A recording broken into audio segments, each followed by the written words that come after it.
Jai Hind everyone, welcome to Topper's Corner. Today we are going to study chemistry, that is of class 11th and chapter 2. I will cover topics such as electromagnetic spectrum, Planck's quantum theory and photoelectric effect. ठीक है, इसमें एक black body radiation भी मैं आपको explain करूँगा. ठीक है, चलते हैं भाई, शुरू करते हैं without wasting any time. In 1870, James Maxwell gave the explanation of the propagation of charged bodies and the behavior of electrical and magnetic field on microscopic level. भाई पता होगा कि जब बोर ने मॉडल बनाया, ठीक है, बोर ने मॉडल बनाया और एक्सप्लेन किया उसे, तब मैक्सवेल ने एक ऐसा स्टेटमेंट दिया जिसकी वजह से बोर का मॉडल ही फेल हो गया. ठीक है, वो स्टेटमेंट ये था कि जब भी कोई चार्ज बॉडी है आइदर पॉजिटिव और नेगेटिव, ठीक है, अगर ये मूव करती है मतलब मोशन शो करती है, तो ये जो बॉडी है इट एमिट्स रेडिएशन. क्या एमिट करती है? रेडिएशन. ठीक है, अभी जो रेडिएशन है वो किस किस चीज़ के फॉर्म में होगा? दैट में भी इलेक्ट्रोमैग्नेटिक रेडिएशन. ठीक है, वो इलेक्ट्रोमैग्नेटिक रेडिएशन हो सकता है, मतलब मैग्नेटिक फील्ड क्रिएट करेगा अपने आसपास में, ठीक है, और इलेक्ट्रिक फील्ड क्रिएट करेगा. यही बात इन्होंने बताई. अब आगे आते हैं भाई, एग्जाम्पल देखते हैं. एक लाइट वेव, आपने सुना होगा लाइट वेव के बारे में और साउंड वेव के बारे में. ठीक है, तो मैं क्लियर कर देना चाहता हूँ यहाँ पर, जो लाइट वेव है that is what? Electromagnetic wave. ठीक है, and sound wave is not electromagnetic wave because sound wave require medium for propagation while light wave does not require any medium for propagation. Light wave is an electromagnetic wave and does not require any medium for propagation, but sound wave can't propagate in vacuum. Any wave have simple properties. भाई कोई भी अगर wave होगी, जैसे कि आपने देखा होगा, कोई भी अगर वेव है, ये वेव है मान लो, तो इसकी जो स्पीड है that is c. Speed of propagation को हम क्या मानते हैं? c. और ये जो c है वो किसका होता है भाई? Speed of propagation of light की ही हम अभी यहाँ पर बात कर रहे हैं. इसका जो वैल्यू होती है वो 3 × 10⁸ मीटर पर सेकंड होती है. ठीक है, फ्रीक्वेंसी होती है उसमें. फ्रीक्वेंसी मतलब किसी भी जगह से अगर वेव गुजर रही है तो किसी एक पॉइंट से 1 सेकंड के अंदर कितनी वेव गुजर जाएंगी उसे हम क्या बोलेंगे? फ्रीक्वेंसी. ठीक है, वेवलेंथ होती है. वेवलेंथ का मतलब 1 मीटर में कितनी वेव्स एडजस्ट हो जाएंगी, मतलब कितनी वेव्स आएंगी कि 1 मीटर की लेंथ पूरी हो जाए, उसे हम बोलेंगे वेव लेंथ. ओके, अब वेव लेंथ की एसआई यूनिट जो होती है वो हमेशा होती है मीटर, क्योंकि ये है लेंथ. अच्छा, इसे हम सेंटीमीटर में भी लिखते हैं, so don't get confuse. Now SI unit of the frequency is always hertz, that is Hz. ठीक है, अब आगे आते हैं भाई, पढ़ते हैं. Light is electromagnetic wave and there are a lot of electromagnetic radiations and their plot according to increasing or decreasing frequency or wavelength is called electromagnetic spectrum. मतलब जो लाइट होती है वो कई सारे कलर से और कई सारी और रेडिएशन से मिल करके बनी होती है. ठीक है, वाइट लाइट जो हम देखते हैं, ठीक है, अभी देखो जो विजिबल स्पेक्ट्रम होता है, जो लाइट हमें दिखती है, जैसे रेड कलर, येलो कलर हो गया, ऑरेंज कलर हो गया, ये बहुत ही छोटा पार्ट होता है उस बड़े से स्पेक्ट्रम का जिससे लाइट मिल करके बना हुआ है. अभी जितने टाइप की भी रेडिएशंस होंगी, जितने भी कलर होंगे, या जितने भी जैसे एक्स रेज होती हैं, गामा रेज होती हैं, तो ये सारी जो रेज होती हैं और सारे जो इलेक्ट्रोमैग्नेटिक स्पेक्ट्रम के पार्ट हैं, इनकी अलग अलग फ्रीक्वेंसी है, यानी कि हर्ट्ज, यानी कि अगर हम सिंबल फॉर्म में बात करें तो न्यू, और इनकी अलग अलग वेवलेंथ है, यानी कि लैम्डा. ठीक है, आगे बढ़ते हैं हम भाई. Small portion of electromagnetic spectrum around 10⁻15 hertz, मतलब 10⁻15 हर्ट्ज की फ्रीक्वेंसी वाला हिस्सा जो है, और बहुत ही छोटा हिस्सा ही विजिबल स्पेक्ट्रम का पार्ट होता है जो कि हमें अपनी नेक्ड आईज से दिखता है. बाकी तो हिस्सा बहुत बड़ा होता है इलेक्ट्रोमैग्नेटिक स्पेक्ट्रम, आगे मैं एक्सप्लेन करूंगा फिगर में. उसका बहुत ही छोटा हिस्सा है जो विजिबल होता है हमें, बाकी तो हिस्सा हमें दिखता ही नहीं है. ठीक है, आगे बढ़ते हैं. अब इन तीनों के बीच में एक रिलेशन आता है, सी, लैम्डा और म्यू के बीच में. वो रिलेशन ये है भाई कि C = न्यू लैम्डा. इस पर आपको क्वेश्चंस आएंगे, न्यूमेरिकल्स आएंगे, आपको एक कोई 2 वैल्यू दे दी जाएगी, कोई एक वैल्यू पूछी जाएगी. It is very simple, you can solve it. Now see, this is the main diagram about which I was talking till now. This is electromagnetic spectrum, और ये स्पेक्ट्रम पूरा कंसिस्ट करता है लाइट, मतलब लाइट इन सारे race से मिल करके बनी हुई है. इनको हम देख लेते हैं भाई. ये इंक्रीजिंग न्यू है, यानी फ्रीक्वेंसी इस साइड इंक्रीज हो रही है, ठीक है, लेफ्ट हैंड साइड में, और राइट हैंड साइड में क्या इंक्रीज हो रहा है? वेवलेंथ इनकी इंक्रीज हो रही है. ये अरेंज्ड मैनर में लिखे हुए हैं, यहाँ पर आप देख लो. गामा रेज है, एक्स रेज है, अल्ट्रा वायलेट रेज है. This is what I was talking about. This is VIBGYOR, that is violet, indigo, blue, green, yellow, orange and red. यही है विजिबल स्पेक्ट्रम, जो बहुत ही छोटा हिस्सा है और कहाँ पड़ता है? 10⁻⁵ 15 हर्ट्ज पर ये फ्रीक्वेंसी दी गई है, ठीक है। अब यहाँ पर इसके बाद इंफ्रारेड है, माइक्रोवेव है, फिर रेडियो वेव है, रेडियो वेव के एफएम और एएम आपने सुने होंगे, फिर है लॉन्ग रेडियो वेव्स। ओके आगे बढ़ते हैं। Only small portion is covered by visible light. ये हमें पता होना चाहिए कि भाई जो विजिबल लाइट है, मैं बार बार रिपीट कर रहा हूँ, वो बहुत ही छोटा हिस्सा है। Let's come to Planck's quantum theory. Quantum क्या होता है भाई? क्वांटम, प्लैंक्स तो एक साइंटिस्ट का नाम था।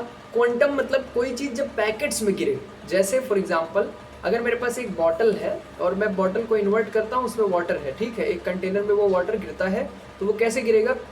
इंटरमिटेंट फॉर्म में गिरेगा, मतलब एक बार थोड़ा सा पानी गिरेगा, फिर गिरेगा, फिर गिरेगा, फिर गिरेगा, मतलब झटके के साथ बार बार धक धक धक करके गिरेगा, ना कि कंटिन्यूस गिरेगा। So this is called quantum. Quantum मतलब एनर्जी से रिलेटेड है, ये एनर्जी से रिलेटेड है। अभी आगे बढ़ते हैं, हम देखते हैं some phenomena such as diffraction and interference can be explained by wave nature but following observations can not be explained.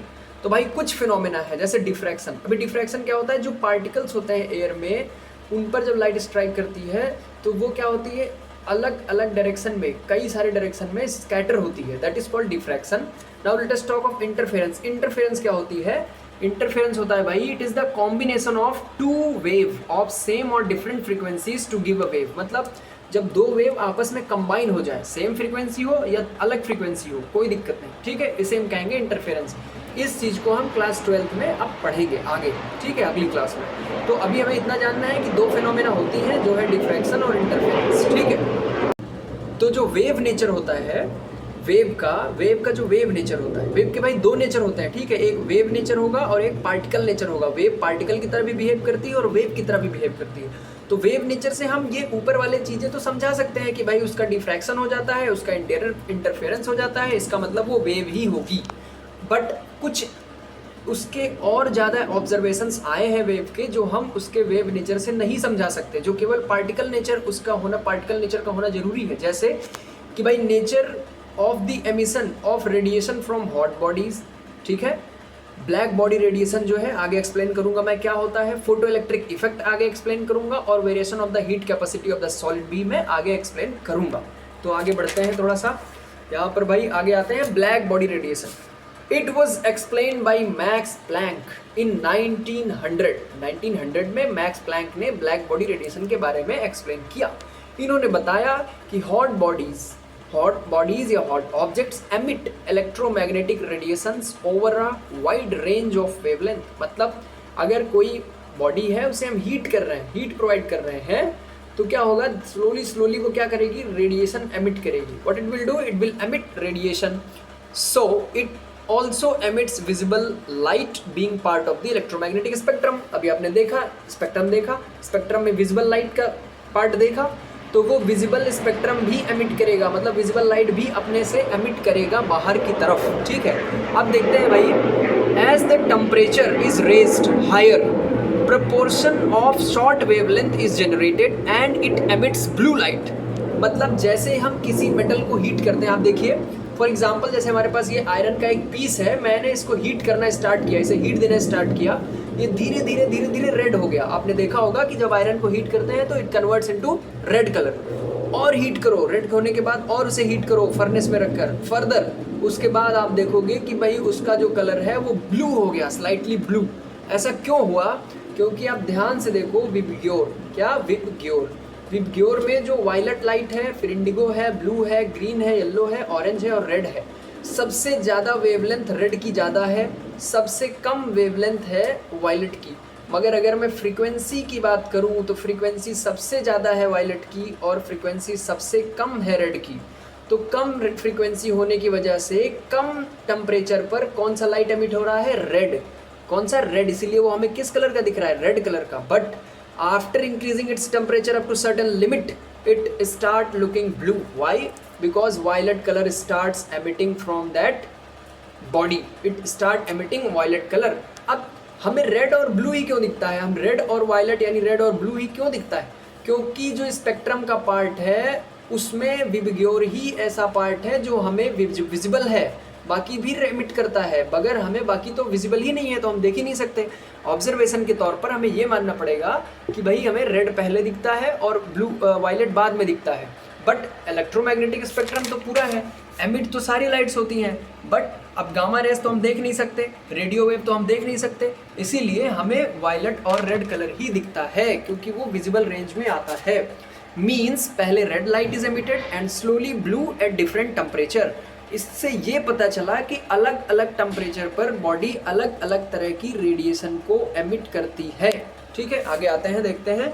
This shows that intensity of radiations emitted by hot body depends on the temperature. मतलब जितना temperature बढ़ाओगे उतनी ज़्यादा frequency वाली light वो emit करेगा। ठीक है, in 1850 we came to know that different object kept at different temperature emit different amount of radiation. मतलब अगर एक ऑब्जेक्ट है, सेम ऑब्जेक्ट वही है, एक को मैंने 100 डिग्री सेल्सियस पर रख दिया और दूसरे को 150 डिग्री सेल्सियस पर रख दिया, दोनों एमिट करेगा रेडिएशन, बट ये जो रेडिएशन एमिट करेगा उसकी फ्रीक्वेंसी ज़्यादा होगी और ये ज़्यादा अमाउंट ऑफ रेडिएशन एमिट करेगा in comparison to this body because this is kept at lower temperature. Okay, आगे बढ़ते हैं। When a surface of metal is irradiated and then some part is reflected back and it is due to the imperfect absorption। कोई body है, उस पर हमने light फेंकी, बहुत सारी लाइट को बम्बार्ड करवाया या फिर उसके ऊपर टारगेट कराया, उसके बाद उस बॉडी से रिफ्लेक्शन होगा। रिफ्लेक्शन होते समय बहुत ही कम वेवलेंथ या बहुत ही कम लाइट होगी जो रिफ्लेक्ट होंगी। क्यों? क्योंकि भाई जब वो एब्जॉर्ब कर रहा था वेवलेंथ, तब वो पूरी तरह से उसे एब्जॉर्ब नहीं कर पाया था। ठीक है, तो इंपॉर्टेंट हमारे लिए यही है कि different body kept at different temperature emits different amount of the radiation. But अभी यहाँ पर देखते हैं भाई, एक आइडियल बॉडी, जो आइडियल बॉडी है, आइडियल बॉडी ऐसी बॉडी होती है फिजिक्स में जो कभी हो नहीं सकती। जैसे आइडियल इंजन हो गया, ठीक है, आइडियल पुली हो गई, हो नहीं सकती, मगर क्या है ना कि मानते हैं, because physics is all about imagination and then proving physical phenomena which is going on around us. ठीक है, an ideal body which emits and absorb radiation of all frequencies uniformly is called black body and the radiation emitted by that body is called black body radiation। मतलब भाई एक ऐसी body जो emit करे और absorb करे सारी radiation को, कोई भी ऐसी फ्रीक्वेंसी ना बचे जिसे वो एब्जॉर्ब ना कर पाए। इसलिए आपने सुना होगा कि ब्लैक कलर सारी लाइट्स को एब्जॉर्ब कर लेता है। इसीलिए समर में हम वाइट क्लॉथ पहनते हैं इंस्टेड ऑफ ब्लैक क्लॉथ, क्योंकि अगर हम ब्लैक कपड़े पहनेंगे तो वो सारी रेडिएशन को एब्जॉर्ब कर लेगा और एब्जॉर्ब करने के बाद वो बहुत ज़्यादा हीट हो जाएगा। इसलिए हम वाइट कलर पहनते हैं क्योंकि वाइट मिनिमम लाइट को एब्जॉर्ब करता है, बाकी सब को रिफ्लेक्ट बैक कर देता है। ठीक, that's why ideal body is which emit and absorb all the radiation। Now see, this is black body. Practically this black body is not possible, but still we will learn about this black body। Black body एक ऐसी body है जिसे हमने black colour से paint कर दिया और उसमें एक छोटा सा स्लिट यानी छोटा सा होल बना दिया, टाइनी होल एक, उसमें जो भी रेडिएशन एंटर करेगी वो जाएगी, रिफ्लेक्ट होगी और वो इस तरह से अरेंज होता है कि वो रेडिएशन उसी होल से वापस बाहर निकल जाए। मतलब वो एब्जॉर्ब भी करेगी और एमिट भी करेगी सेम वेवलेंथ की रेडिएशन को। ठीक है, so it is called black body radiation. It's just an experiment, nothing more than that. Okay, so black body remains in thermal equilibrium. भाई इंपॉर्टेंट है ये। इक्विलिब्रियम मतलब टेम्परेचर उसका, ठीक है, जितना आया उतना गया, जितना आया उतना गया, इसको हम कहेंगे थर्मल इक्विलिब्रियम। ठीक है, it radiate same amount of energy as it absorb in particular time. मतलब अगर मैं कहूँ कि 1 मिनट के लिए ब्लैक बॉडी को मैंने कहीं पर रख दिया है तो वो जितना एनर्जी को एब्जॉर्ब करेगा उतना एनर्जी को उसी फॉर्म में एमिट भी कर देगा। क्यों भैया? क्योंकि होल ही ऐसे बने हैं, जितना एनर्जी ये लेगा उतना रिफ्लेक्ट करेगा, उतना बाहर फेंक देगा, वापस भेज देगा। ठीक है, अब देखते हैं आगे है भाई, Planck arrived at the conclusion that emission and radiation arises from oscillator. अब प्लैंक्स को आइडिया लगा और उन्हें पता चला कि कोई मेटल सरफेस है, उस पर कोई लाइट जाकर के स्ट्राइक कर रही है तो क्या होता होगा।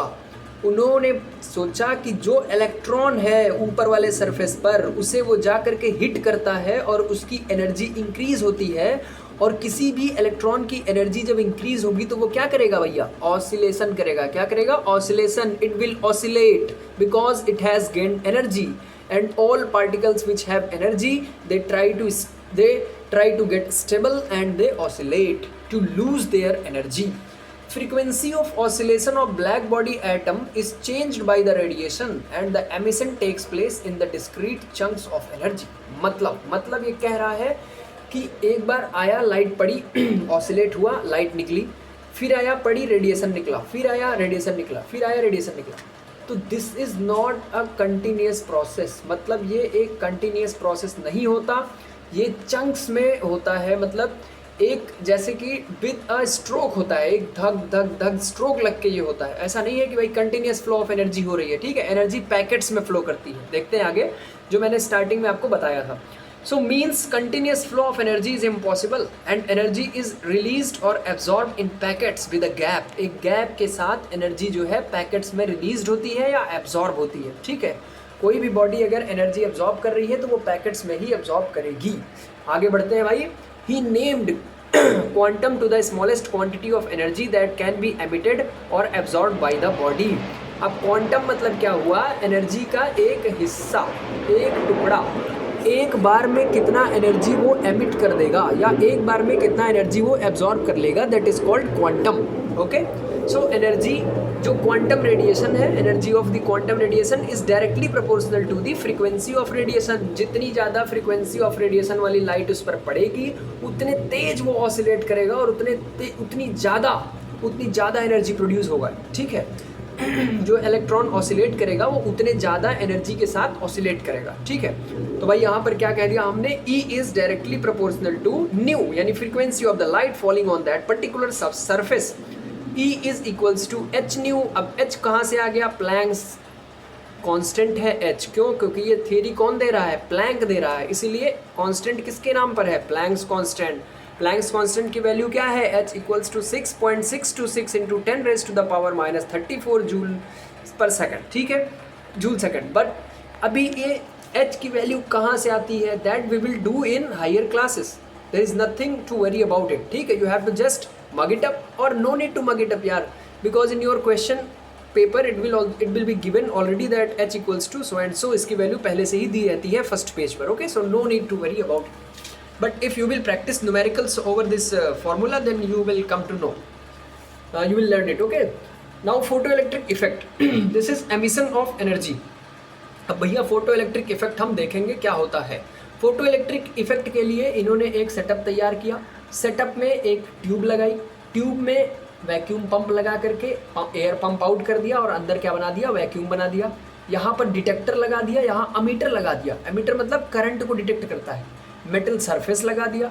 डिटेक्टर वेलोसिटी को डिपेंड करता है, वेलोसिटी को मेज़र करता है. क्या मेज़र करता है? वेलोसिटी को जो है मेज़र करता है, डिटेक्ट करता है. अभी क्या बैटरी से इसे कनेक्ट करते हैं, जैसे ही ऑन करते हैं.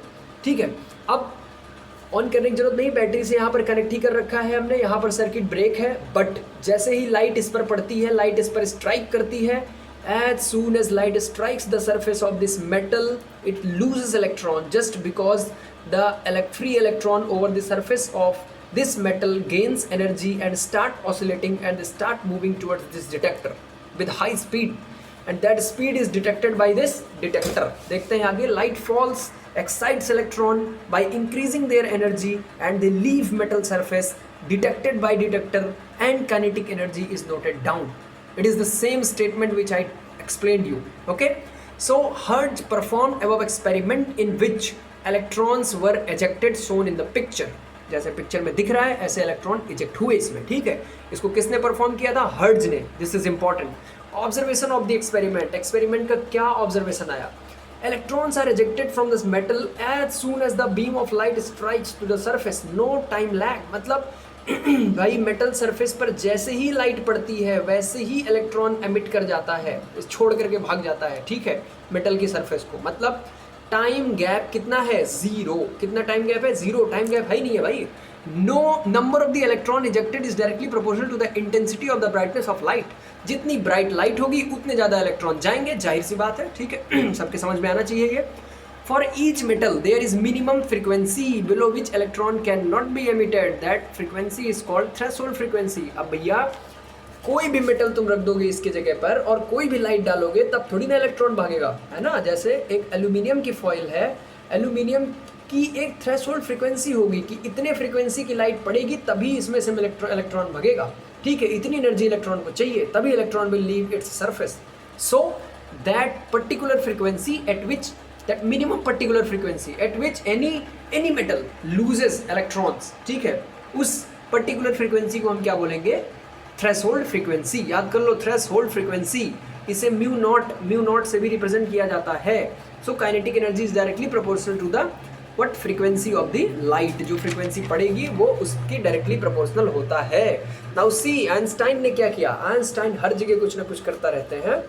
Einstein in 1905 explain photoelectric effect using Planck's quantum theory of electromagnetic radiation. Planck's quantum की थियरी बनी. प्लैंक्स क्वांटम थियरी को आइंस्टाइन ने 1905 में यूज कर लिया. इन्होंने क्या एक्सप्लेन किया? Photo electric effect. अब ये देखो, ये this experiment was perform by hertz. ठीक है, ये याद रखना, फोटो इलेक्ट्रिक इफेक्ट का एक्सपेरिमेंट हर्ट्ज ने किया था, एक्सप्लेनेशन दिया था आइंस्टाइन ने. ठीक है, if we strike photon on metal surface then, भाई पहले हमने देख लिया kinetic energy of the electron. जो काइनेटिक एनर्जी इलेक्ट्रॉन की निकले, जो मेटल सरफेस है उसमें से इलेक्ट्रॉन निकलेगा, तो उसमें कुछ काइनेटिक एनर्जी होगी कि नहीं होगी? भाई निकल करके बाहर भगेगा यहाँ पर, तो इसमें काइनेटिक एनर्जी होगी. किस वजह से? वेलोसिटी की वजह से. ठीक है, और वेलोसिटी कौन डिटेक्ट कर रहा है? डिटेक्टर डिटेक्ट कर रहा है. तो कह रहा है kinetic energy of the electron emitted, जो इलेक्ट्रॉन निकल चुका है उस वो डायरेक्टली प्रोपोर्शनल होगा किसके? Frequency of the radiation. किसके? रेडिएशन की फ्रीक्वेंसी पर डायरेक्टली प्रोपोर्शनल होगा. कौन सी रेडिएशन की, वो कौन सी फ्रीक्वेंसी की रेडिएशन है जो मेटल पर स्ट्राइक कर रही है, उसके डायरेक्टली प्रोपोर्शनल होगा. तो यहाँ पर अभी हमने सीखा क्या भाई? Kinetic energy is directly proportional to nu, यानी कि kinetic energy equal to H into nu. H बराबर क्या होता है भाई? Planck's constant. हमने पहले ही बात कर ली है. अब minimum energy required to eject electron. देखो भाई, ये न्यू है. न्यू क्या है? Threshold frequency. तो मिनिमम एनर्जी रिक्वायर्ड टू, किसी मेटल सरफेस से कम कितनी एनर्जी लग जाएगी ये इलेक्ट्रॉन को निकालने के लिए? तो क्या है? H new. न्यू मतलब थ्रेशोल्ड फ्रीक्वेंसी, कम से कम फ्रीक्वेंसी जिस पर एक इलेक्ट्रॉन एक मेटल सरफेस एमिट कर दे. तो अब इनका डिफरेंस निकाल लेते हैं हम. क्यों? क्योंकि भाई डिफरेंस निकालना पड़ेगा, क्योंकि जो थ्रेशोल्ड है उससे नीचे एनर्जी जो है that doesn't mean anything for us. और जितना उसका ओरिजिनल है उसमें से माइनस कर दो तो पता चल जाएगा एग्जैक्टली कितनी एग्जैक्टली जो है कितना वर्क किया गया है. ठीक, किया गया है इलेक्ट्रॉन के ऊपर, कितना वर्क लगा है. तो इनका डिफरेंस हमने निकाल लिया. तो H nu minus H nu not. अब मिनिमम एनर्जी जो लगती है इलेक्ट्रॉन को निकालने के लिए किसी मेटल सरफेस से, उसे हम क्या कहते हैं? Work function. क्या बोलेंगे? Work function. ये बात याद रखना. थ्रेशोल्ड फ्रीक्वेंसी और वर्क फंक्शन. थ्रेशोल्ड फ्रीक्वेंसी क्या है? Minimum frequency of radiation which strike on metal surface to remove an electron from its surface. Minimum energy required to eject electron is called work function. Minimum energy. ठीक है, energy क्या है? H new है, ये बात याद रखना. और एच न्यू नॉट, और न्यू नॉट क्या है? Threshold frequency. ये क्या है? द इनिशियल फ्रीक्वेंसी, मतलब जो लाइट की फ्रीक्वेंसी है वो है, और ये थ्रेशोल्ड फ्रीक्वेंसी है. तो हमने माइनस कर दिया इनको. माइनस करने के बाद में हमें क्या मिलता है? जो इलेक्ट्रॉन निकल करके जाएगा सरफेस से, उसकी काइनेटिक एनर्जी बराबर हो जाएगी किसके? Half M V square. M E यहाँ पर लिखा है. एम ई मतलब मास ऑफ इलेक्ट्रॉन. तो हमने क्या किया भाई? इस इक्वेशन को नंबर 1 और 2 इक्वेशन को इक्वेट कर दिया. तो यहाँ पर हमें क्या मिलता है? H nu minus H nu naught equals to half M E V square. मतलब जितना रेडिएशन में एनर्जी था, जितना कम से कम एनर्जी चाहिए, उस दोनों को माइनस कर दो, तब आ जाएगा कि कितना एनर्जी लगाया गया इज इक्वल टू कितनी एनर्जी इलेक्ट्रॉन में गई. ठीक है, क्यों? क्योंकि भाई energy can neither be created nor be destroyed, it can be transform from one place to another या वन फॉर्म टू अनदर. तो इस फॉर्म से इस फॉर्म में चेंज कर दिया गया इसको. जो रेडिएशन की एनर्जी थी उसे हमने इलेक्ट्रॉन की एनर्जी में कन्वर्ट कर दिया. तो this energy equals to half M V square. अब ये हमें क्या मिल गया? एक बहुत ही इंपॉर्टेंट फॉर्मूला मिल गया जिसका हम यूज़ करेंगे न्यूमेरिकल्स को सॉल्व करने में. H nu equals to H nu naught plus half M E V square. ठीक है, अब आगे देखते हैं भाई. अब कुछ नहीं किया इसमें भाई, यहाँ पे एच न्यू नॉट को ही शिफ्ट कर दिया है बस. Don't think this is not rocket science यार. m equals to mass of electron and v equals to velocity of electron ejected from that particular surface of that metal. ठीक है, so it was confirmed that light has dual behavior. अब ये क्या हुआ? मैंने particle behaviour के बारे में बात कर दी. मेटल सरफेस से इलेक्ट्रॉन निकल रहा है. इलेक्ट्रॉन क्या है? पार्टिकल है. तो ये क्या नेचर हो गया लाइट का? Particulate nature. और एक हम पढ़ ही चुके हैं पहले कि वेव नेचर होता है, डिफ्रैक्शन और इंटरफेरेंस. ध्यान करो. So it was confirmed that light has dual behavior either as wave and particle. मतलब लाइट में dual behavior होता है, या तो वेव या तो पार्टिकल के मतलब दोनों बिहेवियर होते हैं। Okay okay, thank you. So आज का लेक्चर यही खत्म करते हैं, आगे कैरी ऑन करेंगे नेक्स्ट वीडियो में। So please thanks for watching. Okay, I am SK Misra here. Please share, like and subscribe this channel, and share this video to most of the students, most of your friends, so that I can help many more students. Okay, my website is hitforsure.blogspot.com, where you can read articles which are uploaded daily, especially for defense exam who are preparing for defense. Okay, so you can join my group also, that is Hit for Sure. Okay, thank you. Jai Hind, Jai Bharat.